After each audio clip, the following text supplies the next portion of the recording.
प्रकाश की किरणें बाबा सच्चा पथ दिखलाती हैं।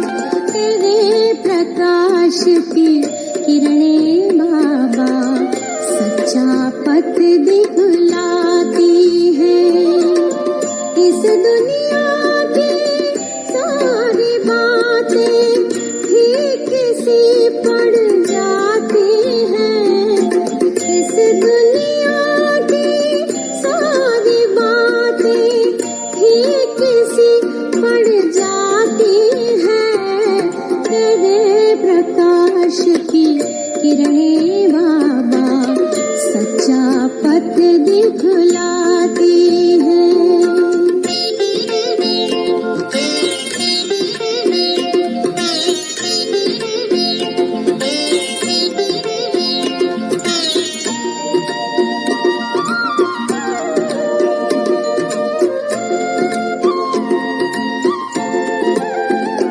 तेरी मंद सुगंधित छाया शीतलता हमें ले जाती है। तेरी मंद सुगंधित छाया शीतलता हमें ले जाती है। तेरे मुख की मीठी वीणा हर मन के साज सजाती है। तेरे मुख की मीठी वीणा हर मन के साज सजाती है। चितवन तेरी निराली हर पथ में फूल बिछाती है। तेरे प्रकाश की किरणें बाबा सच्चा पथ दिखलाती है।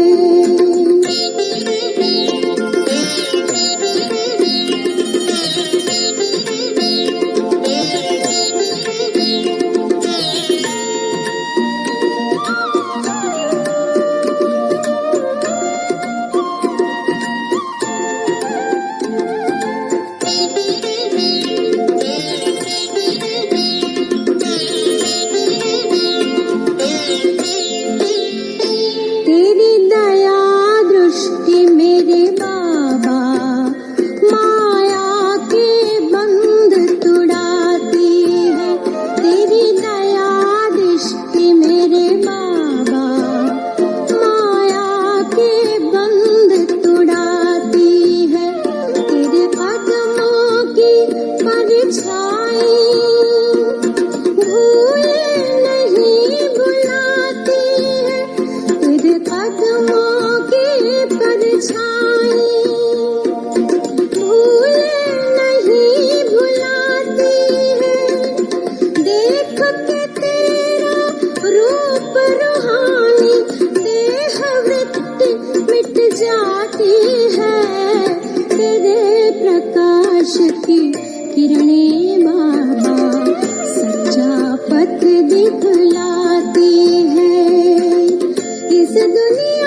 शांति।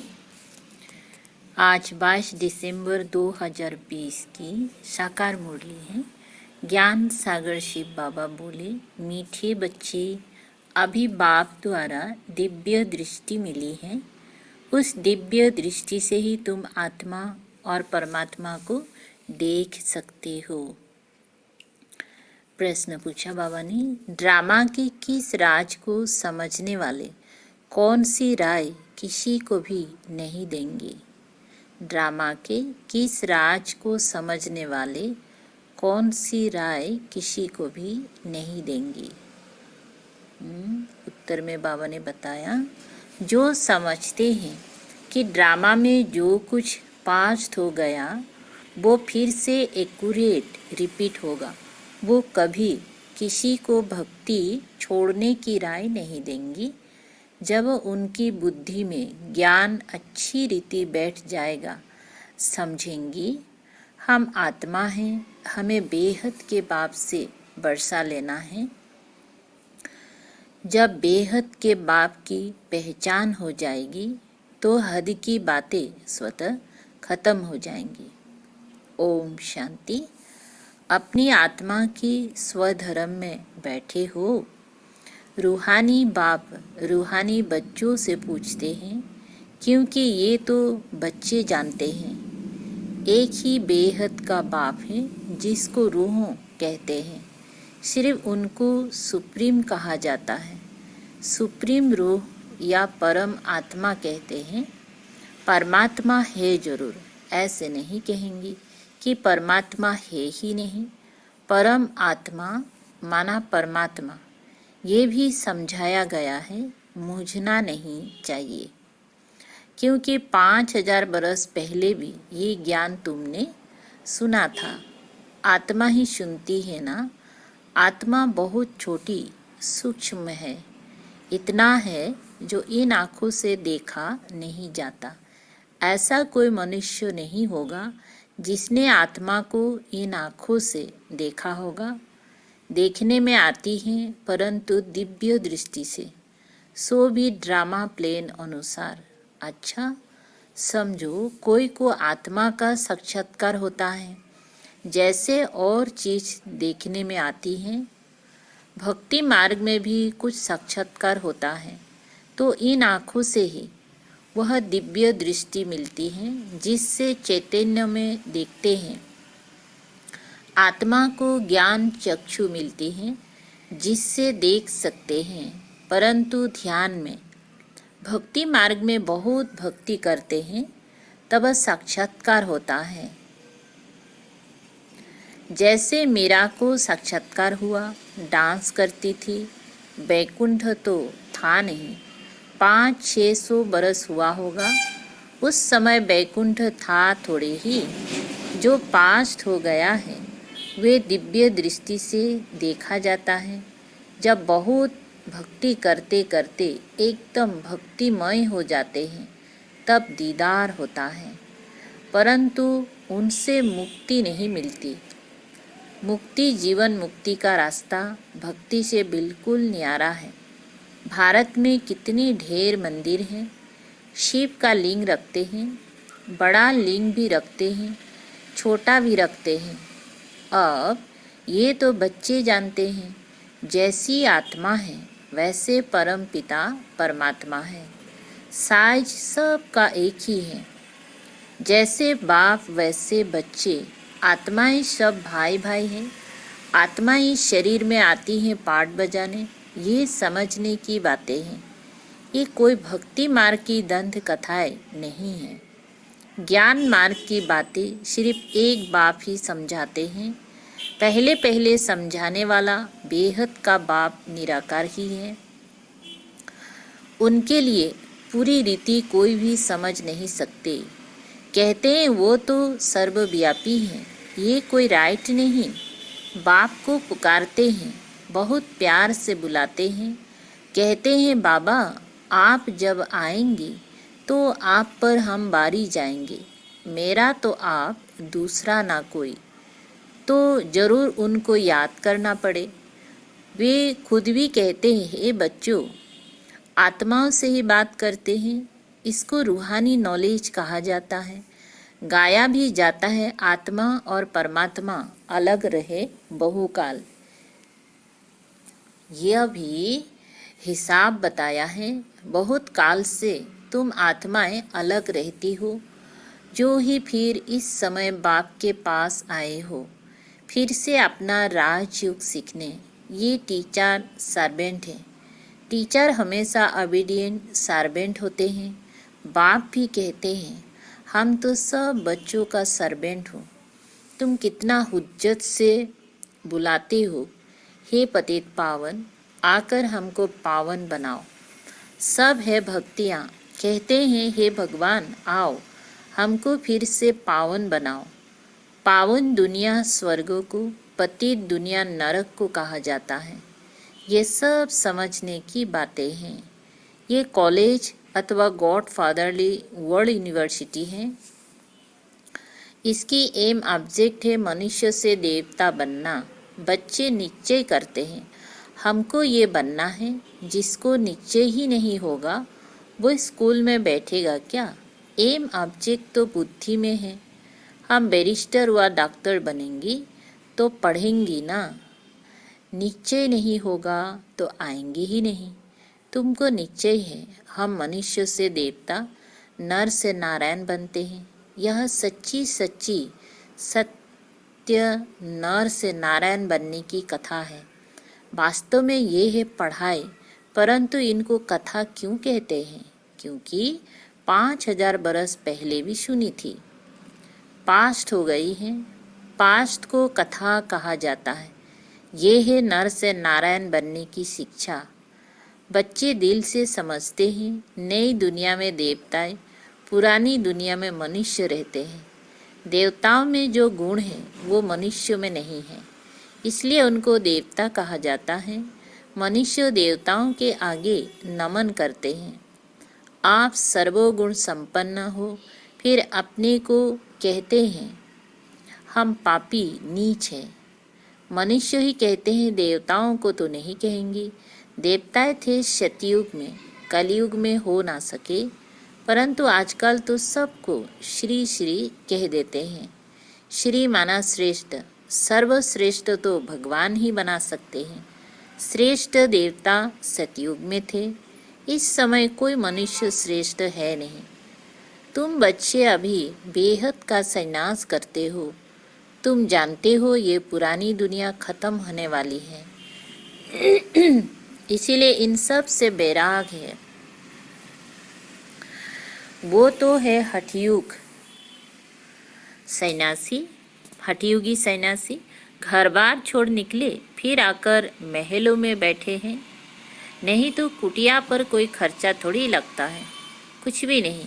एकांत के लिए कुटिया में बैठना होता है, ना कि महलों में। बाबा की भी कुटिया बनी हुई है, कुटिया में सब सुख है। अभी तुम बच्चों को पुरुषार्थ कर मनुष्य से देवता बनना है।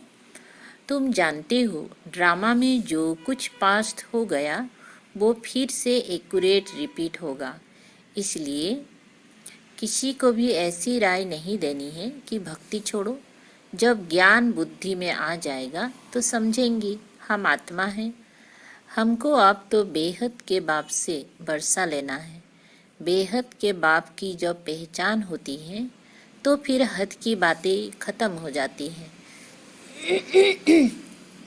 बाप कहते हैं गृहस्थ व्यवहार में रहते सिर्फ बुद्धि का योग बाप से लगाना है।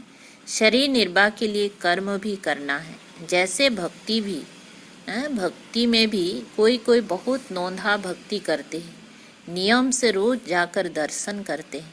देहधारियों के पास जाना वे सब है जिस्मानी यात्रा। भक्ति मार्ग में कितने धक्के खाने पड़ते हैं, यहाँ कुछ भी धक्का नहीं खाना है। आते हैं तो समझाने के लिए बिठाया जाता है, बाकी याद के लिए कोई एक जगह बैठ नहीं जाना है। भक्ति मार्ग में कोई कृष्ण का भक्त होता है तो ऐसे नहीं चलते फिरते कृष्ण को याद कर सकते। इसीलिए जो पढ़े लिखे मनुष्य होते हैं कहते हैं कृष्ण का चित्र घर में रखा है, फिर तुम मंदिर में क्यों जाते हो? कृष्ण के चित्र की पूजा तुम कहाँ भी करो, अच्छा, चित्र ना रखो, याद करते रहो। एक बार चीज देखी तो फिर वो याद रहती है। तुमको भी यही कहते हैं। शिव बाबा को तुम घर बैठे याद नहीं कर सकते हो। ये तो है नई बात। शिव बाबा को कोई भी जानते नहीं, नाम रूप देश काल को जानते ही नहीं। कह देते सर्वव्यापी है। आत्मा को परमात्मा नहीं कहा जाता है। आत्मा को बाप की याद आती है, परंतु बाप को जानते नहीं तो समझाना पड़े 7 रोज। फिर रेजगारी पॉइंट्स भी समझाई जाती हैं। बाप ज्ञान का सागर है ना, कितनी समय से सुनते आए हो, क्योंकि नॉलेज है ना। समझते हो हमको मनुष्य से देवता बनने की नॉलेज मिलती है। बाप कहते हैं तुमको नई नई गुह्य बातें सुनाते हैं। मुरली तुमको नहीं मिलती है तो तुम कितना चिल्लाते हो। बाप कहते हैं तुम बाप को तो याद करो। मुरली पढ़ते हो फिर भी भूल जाते हो। पहले पहले तो याद करना है, मैं आत्मा हूँ, इतनी छोटी बिंदी हूँ। आत्मा को भी जानना है। कहते हैं इनकी आत्मा निकल दूसरे में प्रवेश किया। हम आत्मा ही जन्म लेते लेते अब पतित अपवित्र बने हैं। पहले तुम पवित्र गृहस्थ धर्म के थे। लक्ष्मी नारायण दोनों पवित्र थे, फिर दोनों ही अपवित्र बने। फिर दोनों पवित्र होते हैं तो क्या अपवित्र से पवित्र बने या पवित्र जन्म लिया? बाप बैठ समझाते हैं कैसे तुम पवित्र थे, फिर वाम मार्ग में जाने से अपवित्र बने हो। पुजारी को अपवित्र, पूज्य को पवित्र कहेंगे। सारे वर्ल्ड की हिस्ट्री ज्योग्राफी तुम्हारे बुद्धि में है। कौन कौन राज्य करते थे, कैसे उन्हों को राज्य मिला, ये तुम जानते हो और कोई नहीं जो जानता हो। तुम्हारे पास भी आगे ये नॉलेज रचता और रचना के आदि मध्य अंत की नहीं थी। गया नास्तिक थे, नहीं जानते थे। नास्तिक बनने से कितना दुखी बन जाते हैं। अब तुम यहाँ आए हो ये देवता बनने, वहाँ कितनी सुख होंगी। देवी गुण भी यहाँ धारण करने हैं। प्रजापिता ब्रह्मा की औलाद भाई बहन ठहरे ना। क्रिमिनल दृष्टि जानी नहीं चाहिए, इसमें है मेहनत। आंखें बड़ी क्रिमिनल है, सब अंगों से क्रिमिनल है आंखें। आधा कल्प क्रिमिनल आधा कल्प सिविल रहती हैं। सतयुग में क्रिमिनल नहीं रहती हैं। आंखें क्रिमिनल है तो असुर कहलाते हैं। बाप खुद कहते हैं मैं पतित दुनिया में आता हूँ। जो पतित बने हैं उनको ही पावन बनना है। मनुष्य तो कहते हैं ये अपने को भगवान कहलाते हैं। झाड़ में देखो एकदम तमो प्रधान दुनिया के अंत में खड़ा है, वही फिर तपस्या कर रहे हैं। सतयुग से लक्ष्मी नारायण की डिनेस्टी चलती है। संवत भी इन लक्ष्मी नारायण से गिना जाएगा। इसलिए बाबा कहते हैं लक्ष्मी नारायण का राज्य दिखाते हो तो लिखो। इससे 1250 बरस के बाद त्रेता, शास्त्र में फिर लाखों बरस लिख दिए हैं। रात दिन का फर्क हो गया ना। ब्रह्मा की रात आधा कल्प, ब्रह्मा का दिन आधा कल्प। ये बातें बाप ही समझाते हैं। फिर भी कहते हैं मीठे बच्चे, अपने को आत्मा समझो, बाप को याद करो। उनको याद करते करते तुम पावन बन जाएंगे। फिर अंतमति सुगति हो जाएगी। बाबा ऐसे नहीं कहते हैं यहाँ बैठ जाओ। सर्विसेबल बच्चों को तो बिठाएंगे नहीं। सेंटर्स म्यूजियम आदि खुलते रहते हैं। कितने को निमंत्रण बांटते हैं, आकर गॉडली बात राइट, विश्व की बात सही लो, है ना। अपना ईश्वरीय जन्मसिद्ध अधिकार लेने के लिए निमंत्रण दिया जाता है। तुम बाप के बच्चे हो। बाप है स्वर्ग का रचयिता, तो तुमको भी स्वर्ग का वर्षा होना चाहिए। बाप कहते हैं मैं एक ही बार स्वर्ग की स्थापना करने आता हूँ। एक ही दुनिया है जिनका चक्र फिरता रहता है। मनुष्यों की तो अनेक मतें, अनेक बातें हैं। मत मतांतर कितने हैं, इसको कहा जाता है अद्वैत मत। झाड़ कितना बड़ा है, कितनी टाल टालियाँ निकलती हैं, कितनी धर्म फैल रहे हैं। पहले तो एक मत, एक राज्य था, सारे विश्व पर इनका राज्य था। ये भी अभी तुमको मालूम पड़ा है। हम ही सारे विश्व के मालिक थे, फिर 84 जन्म भोग कंगाल बने हैं। अभी तुम काल पर जीत पाते हो, वहाँ कभी अकाले मृत्यु होता नहीं। यहाँ तो देखो बैठे बैठे अकाले मृत्यु होती रहती है, चारों तरफ मौत ही मौत है। वहाँ ऐसे नहीं होता, पूरी एज लाइफ चलती है। भारत में प्योरिटी, पीस, प्रॉस्पेरिटी थी। 150 बरस एवरेज आयु थी। अभी कितनी आयु रहती है? ईश्वर ने तुमको युग सिखाया तो तुमको युगेश्वर कहते हैं। वहाँ थोड़े ही कहेंगे इस समय तुम युगेश्वर हो। तुमको ईश्वर राजयोग सिखा रहे हैं, फिर राजेश्वर बनना है। अभी तुम ज्ञानेश्वर हो, फिर राजेश्वर अर्थात राजाओं का राजा बनेंगे। अच्छा, मीठे मीठे सिकलधे बच्चों प्रति माता पिता बाप दादा का याद प्यार और गुड मॉर्निंग। रूहानी बाप की रूहानी बच्चों को नमस्ते।